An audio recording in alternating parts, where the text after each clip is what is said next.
عاملين ايه يا جدعان؟ بيتر كله تحقيق جديد. ازي حضرتك يا استاذ مو؟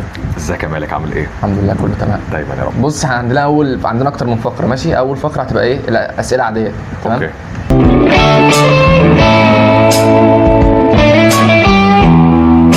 ايه سر حب البنات في من الدين؟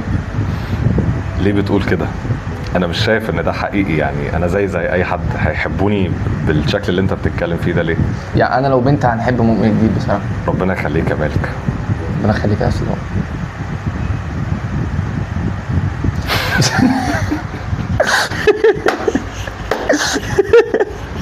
السؤال الثاني، محمد رمضان بالنسبه لك ايه؟ حد بيقدم محتوى. لا، محمد رمضان مش حد بيقدم محتوى. محمد رمضان حاجه كبيره بقى. بالنسبه لك انت سالتني انا بالنسبه لي ايه، وده بالنسبه لك انت برضه ان انت تقعد تعمل كده. انا مش بالنسبه لي لا كده. كله بيعمل كده. عمرك ما عملت كده وانت صغير؟ لا عمري. معلش موقف دي. لا ما بعملش الحاجات دي.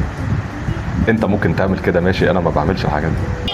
عمره مثلا نفسك في عمرك؟ لا انا مسيحيه. طب نفسك في ايه؟ نفسي اشوف البحر. ايه رايك في السوشيال ميديا؟ السوشيال ميديا سلاح ذو حدين. انت تقدر تستخدمه في شيء ايجابي ليك، وتقدر برضو تستخدمه في شيء سلبي ليك. طيب، هل انت مؤمن ان السوشيال ميديا ممكن تاثر على حد؟ بالنسبه لايجابي او سلبي؟ بالنسبه للشباب، فاهم، اللي هو الجيل الجديد ده. انت عايز تقول ان ممكن السوشيال تاثر على الشباب بالسلب او بالايجاب او لا؟ اه طبعا. وهل الجيل الجديد دوت تاثيره عليه بيبقى اكبر من جيل تاني مثلا؟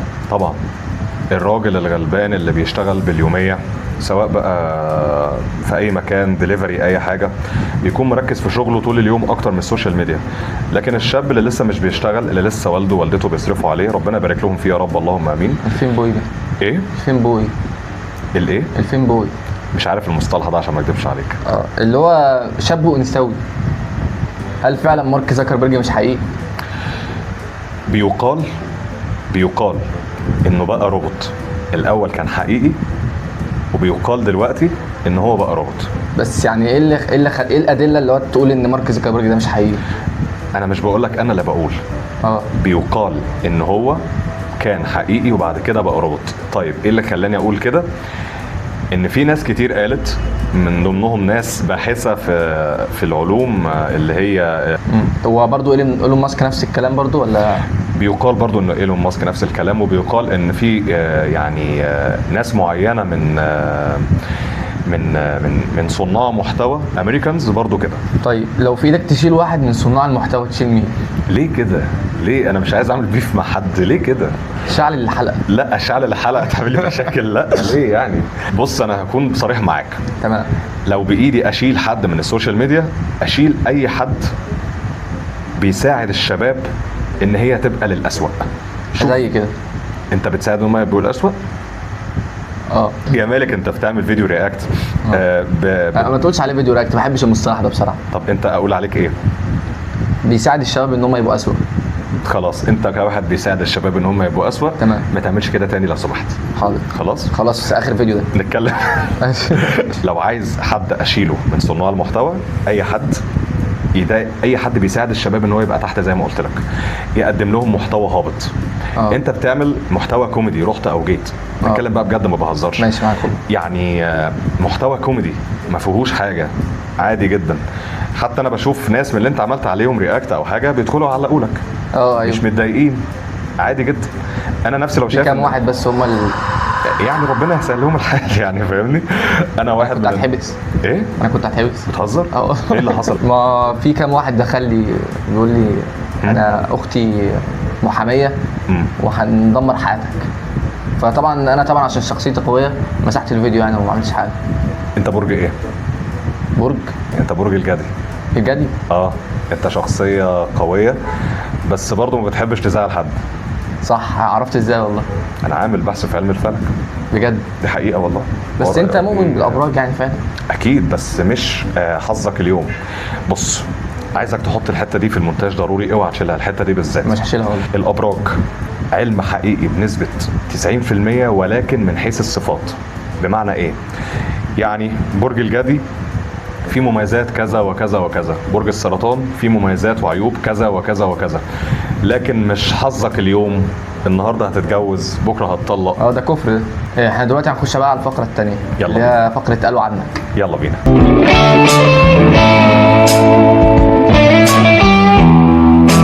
بتحب الاندومي مش مستوي قوي، ولو استوى ترميه في الزباله احسن ما تديه لراجل عنده صلع وراثي؟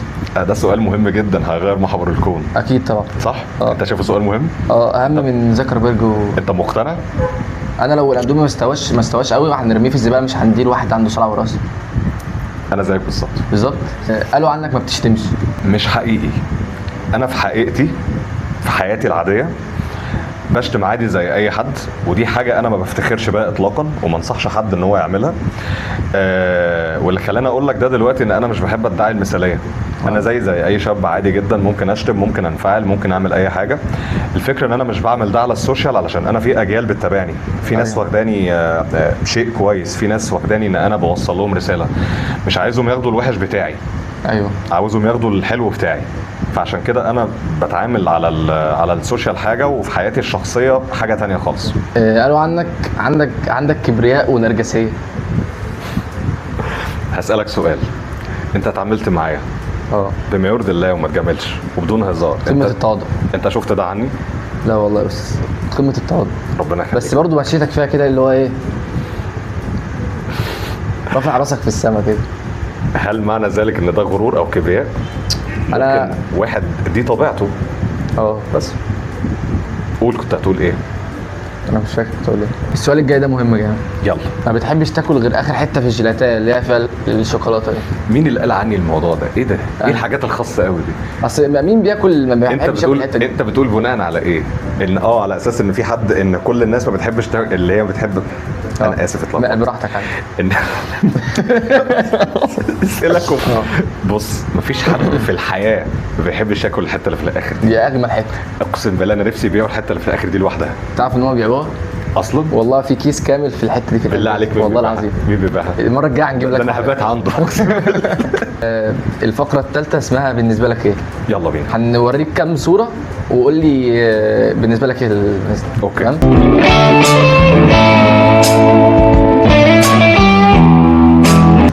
رجاله العواجيز مالهم؟ كل الاحترام والتقدير ليهم. بالنسبه لك ايه رجاله العواجيز؟ كل الاحترام والتقدير ليهم، ايه المشكله؟ ما بتحبش مثلا تستقوى على حاجه عجوز مثلا، تحب تضربه مثلا كده؟ ليه عشان هو اضعف منك. ليه؟ ايه الكلام ده؟ في ايه؟ ليه كده؟ ليه كده؟ انت ليه عدواني قوي كده؟ لا اصل هو مش ما يقدرش يعمل لك حاجه، فاهم؟ انت ممكن تعدمه من الكون. حبيبي، ده عشان هو ما يقدرش يعمل حاجه فانا اطبطب عليه اكتر واحتويه اكتر وما استقواش عليه اكتر. بس هو بص بيبص لك كده ونظرته مستفزه برضه. العيال الصغيره مالهم؟ بالنسبه لك ايه؟ عاوزني اضربهم برضه واستقوى عليهم؟ لا العيال الصغيره ما تضربهمش. نفس فكره الرجاله الكبار بالظبط. بحس ان انا عاوز العب معاهم، اجيب لهم حلويات، اضحكهم، اهزر معاهم. لسه موقف امبارح والله طازه، لسه حاصل معايا امبارح مع طفله صغننه كده. ضربتها؟ انا كنت قاعد مع حد صاحبي امبارح عنده سوبر ماركت. هو تمام. عنده سوبر ماركت، فكان ست كده يعني فيما يقارب مثلا 35 37 سنه، فهي عاوزه تحاسب صاحبي على الشيبسيات والحاجات اللي هي اخدتها. فانا كنت قاعد على السكوتر بتاعي وراه، فجات لي قالت لي ممكن بس تشيل البنوته دي؟ قلت لها طبعا يا نهار ابيض. فضلت ابوس البنت والعب معاها وكنت طفل قوي. شفت الكاريزما والحاجات اللي قدامك دي امبارح كان حاجه يا نهار اسود. الستات التخين مالهم؟ ايه رايك؟ طيب يعني انت مثلا ممكن تقبل بواحده اكتر من 200 كيلو؟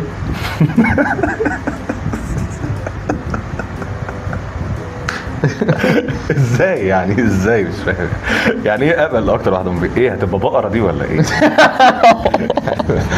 مش بتنمر ولا حاجه. ايوه بس على فكره يعني اللزلزه حاجه جميله.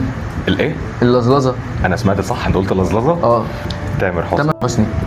اولا كان في صوره احلى ليه من كده بكتير جدا، لان هو شكله افضل من كده بكتير. مفيش اوسع من كده يا سيدنا. تامر حسني شخص جميل جدا. هو يعرفني، شير لي اغنيه عنده قبل كده. مواقفه معروفه، جدع جدا، طيب جدا، موهوب، وعمل طفره كبيره جدا جدا جدا في عالم المزيكا قبل ما يعمل طفره كبيره في عالم الغنى وفي الافلام. تمام، دلوقتي هنخش بقى على ايه؟ فقره الرياكت. يلا بينا. ماشي، انا مستنيها دي الصراحه.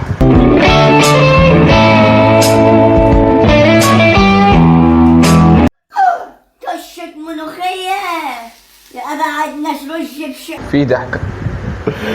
هو معنى ان انا بضحك يبقى انا بتنمر؟ هو دمه خفيف. دمه خفيف ايه ده؟ بيقول طشه ملوخيه. هو دمه خفيف بالنسبه لي، الحاجات دي بتضحكني على فكره. طيب واللحمة طرية بلدي ومشوية. عسل جدا. لا عسل ما شاء الله عليه. طب بص ده. غدانا طبق رز معمر بالسمنة البلدي وقشطة فلاحي. طبق رز معمر. يعني ده مش بيفسد الشباب؟ بالله عليك يا اخي. ده بيبوظ الجيل الجديد. اقول لك على حاجه. اه هو دلوقتي ما اذاش حد ولا شتم اذى كتير ولا قوي. عمل انا أي. اذاني نفسيا دلوقتي، انا ابتديت. بس على فكره هو يعني انا الفكره بالنسبه لي في اللي بيصور هو اللي غلطان. ليه؟ يعني انا لو مثلا عندي ابن يعني ربنا ابتلاه بحاجه معينه، يعني انا مش هنصوره، فاهم؟ عشان انا عارف لما اصوره الناس هتقول ايه. في دي معاك حق، بس انا ما خدتش بالي ان هو عنده حاجه. انا فاكره هو بيعمل كده بقصد الهزار، يعني هو مش قاصد يعمل ده بقصد الهزار. لا، ما هو اكيد باين عليه ان هو قصده، يعني باين قوي ان هو كوميدي. ما هو ما فيش حد طبيعي يمسك اصلا. انا ما خدتش بالي والله. عندك حق. مبدئيا كده انا رجعت لكم بوصفه الناس اللي عايزه تتخن، الناس اللي كانت بتسال عليا فين وصفاتي ككوتش بتاع. معلش يا جماعه، انا كنت بمر بايام ثقل، ولكن الحمد لله انا حاليا يعني الوضع الى حد ما مستقر. والنبي بس ممكن اعمل حاجه قبل ما ابتدي؟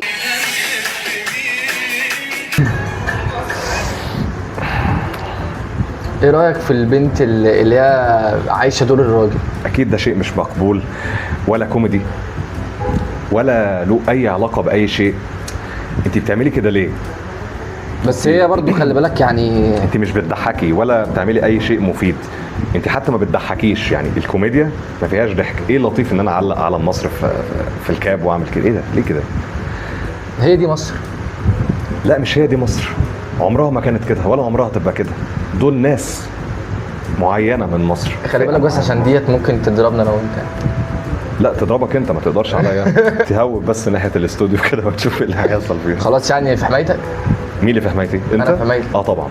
بس يعني لو جت طبعا. لو بعد الفيديو دوت لو جت تضربني هنكلمك على طول. كلمني انا وانا مالكش دعوه، انا هتصرف. ماشي. خلاص انا هتكلم براحتي بقى. قول لها مؤمن الدين بس. طب لو انت تعرفي تعملي حاجه تعالي مع مؤمن الدين. جيف مي 5. يا بصي بس يعني استاذنك، بس اسمحي لي اقول لك حاجه. يعني ما يبقاش وشك قد عربيه المحشي. انا مش سامع الصوت، صوت واطي جدا، مش سامع اي حاجه والله. هي بتقول ايه؟ ترجم لي انت طيب. بص كلامها مش مفهوم، بس هي بتقول لها انت بتاخدي كورتيزون وبتاخدي. بتقول لي مين؟ كورتيزون للبت اللي هي فاكره نفسها فورمه زيها، يعني عشان ما فيش بنت وصلت للقرف اللي هي وصلت له. مش عارف والله، فعلا عندك حق. انا مش عارف ايه لطيف ان بنت توصل لعضل. ليه ننشف الطريق؟ نعم؟ ليه ننشف الطريق؟ مش فاهم حاجه. الطريق ليه ننشف؟ انت لزقت الجملتين في بعض فانا مش فاهم. قول تاني. ليه ننشف الطريق؟ ليه؟ صح، عندك حق. عشان كده انا بضم صوتي لصوتك. انت ربنا خلقك انثى، ليكي مهمه معينه في الحياه. ليه عاجبكم حياتنا؟ عاجبكم حياتنا؟ الانثى للطبخ معروفه. غير للطبخ الحاجات كتير جدا. الانثى للفسح، الانثى للطبخ، الانثى للاحتواء، الانثى للضحك للفرفشه، الانثى للحنيه للطيبه. هي دي الانثى يا جماعه. انتوا ليه بتحاولوا تتخلوا عن الشيء الفطره الاساسيه اللي ربنا خلقكم عليها؟ انا عن نفسي مراتي مش انا هنربطها في ايه؟ هربطها في ركن البيت كده. هتربطها؟ ايوه، كل ما جوع بقى نفكها. وكل ما تجوع تفكها؟ اه. انت كويس يا مالك؟ انت تمام؟ صح، انت مش وأنا على يقين بالله عز وجل. دخل كلمني بجد. دخل كلمك؟ والله العظيم دخل كلمني. قال لك ايه؟ على الصفحه بتاعت ايام ما كنت فاتح رسائل. دلوقتي انا قافل الرسائل طبعا، مش اي حد. دخلتها بعد ما هو كلمك صح؟ ما كنتش اعرفه حتى وانت بتكلمه كنتش عارف ان هو ده؟ ما كنتش عارف ده مين اصلا. انا لسه شايفه من حوالي اسبوع ولا اسبوعين من بعد ما بعت لي رساله. تمام. بس ما ظهرلكش الوش ده قبل كده في فريو؟ هو ظهر لي بس انا ما اعرفش ده مين، انا بشوفه بيظهر قدامي في اخر الاقتراحات. لكن ده ايام خطبه الخميس في يوم الجمعه. هو ده اللي كان بيخطب الجمعه في يوم الخميس. ربنا يهديه ايا كان هو مين. هو ده بيعمل ايه طيب ولا بيقدم؟ انت مش عارف. انت انا وقفت المصيبه على فكره. انت ما شفتش هيقول ايه دلوقتي. طب قول، مش فاهم. وأنا على يقين بالله عز وجل أني سأكون من 10 المبشرين بالجنة، فأسأل الله العلي العظيم يا رب أن ايه؟ ايه؟ مش نفسك تبقى من 10 مبشرين بالجنه؟ 10؟ 10 ايوه ال10 مبشرين بالجنه. انت مش لسه سائلني انت بتشتم في حياتك ولا لا؟ انت عارف دلوقتي لما شفت فاكر انت لميت الشتيمه صح؟ كانت على خلاص هتشتمها. ربنا يهديك لنفسك. هو فاكر ان هو كده خلاص فاهم، وصل لاقصى مراحل الايمان. يعني ايه يعني يبقى من 10 مبشرين بالجنه؟ يعني هم متقفلين اصلا خلاص، يعني هم 10 فاهم، خلاص ربنا اختارهم. يا حبيبي بناء على ايه يوصل؟ يا نهار اسود، ده الشيخ عبد الله رشدي بجلاله قدره، استغفر الله العظيم يا رب، يعني ما عندوش الثقه دي. ايه ده؟ يعني عبد الله رشدي ولا ده بالله عليك؟ اكيد الشيخ عبد الله رشدي طبعا. ايه ده؟ خالد فؤاد. يعني ايه؟ انت سمعت خطبته قبل كده؟ خطبته هو بيخطب؟ مش عقبال ما يتجوز ان شاء الله. لا مش بيخطب. مش بيخطب، لا بيخطب. ما انا عارف انا برمي. اصل بص انا هقول لك على حاجه. واحد صاحبي كنا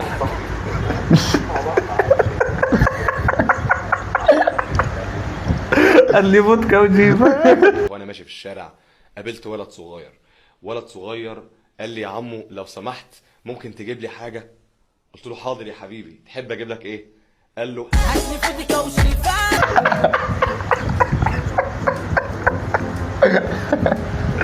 ده البرايم بتاعي، حاسب بقى. ده فعلا البرايم بتاعك. شكرا يا استاذ مؤمن، والله انبسطت معاك خلاص في الفيديو دوت. انا اكتر، ربنا يخليك يا مالك حبيبي.